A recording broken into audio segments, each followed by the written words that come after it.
Federal agents fatally shoot man in Minneapolis amid ongoing ICE crackdown. Minneapolis, Minnesota, January 24, 2026. A 37-year-old man was shot and killed by federal immigration enforcement officers in Minneapolis on Saturday morning, drawing fresh outrage and mass protests in a city already on edge from recent similar incidents. Minneapolis police confirmed the shooting occurred near the intersection of Nicollet Avenue and 26th Street at about 9:05 a.m. local time during a federal operation tied to the ongoing immigration enforcement effort that has brought thousands of federal personnel into the Twin Cities area.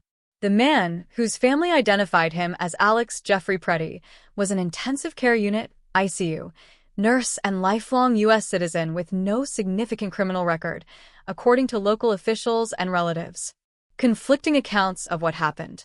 Federal authorities from the Department of Homeland Security, DHS, initially described the incident as an armed confrontation, stating that the man approached Border Patrol agents with a handgun and violently resisted efforts to disarm him. Officials said the agent fired defensive shots in response. However, eyewitness and video evidence, analyzed by independent outlets, depicts a more complex and contested sequence. Preddy was seen recording federal agents and trying to assist others when officers pepper-sprayed and wrestled him to the ground. Several agents fired multiple shots within seconds of the struggle, even as Preddy appeared subdued. The exact sequence leading up to the shooting remains under scrutiny, with state and local authorities pushing for transparency and an independent investigation. Political and public reaction. The fatal shooting has intensified criticism of federal immigration enforcement actions in Minneapolis and beyond. Minnesota Governor Tim Walz condemned the incident, saying he did not trust federal officials to investigate and that the state would assert its own oversight. Local leaders, including Minneapolis Mayor Jocelyn Mamdani, have publicly lambasted the presence and conduct of U.S. Immigration and Customs Enforcement, ICE, with calls from some quarters to abolish ICE entirely.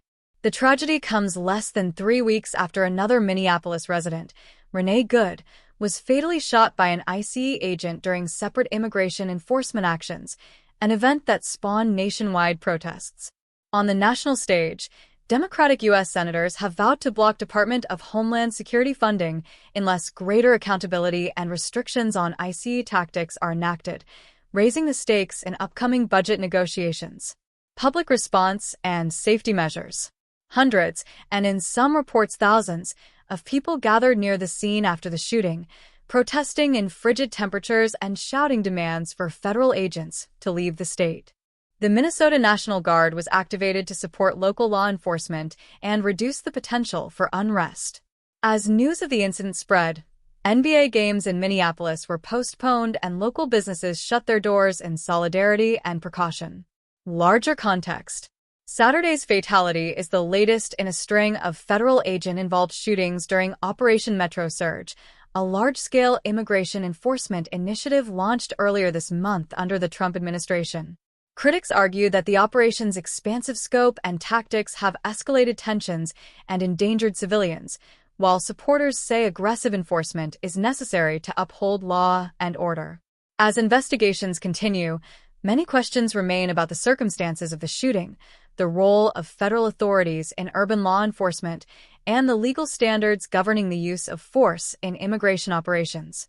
Families, community leaders, and lawmakers alike are calling for answers and accountability in the wake of another death that has shaken Minneapolis.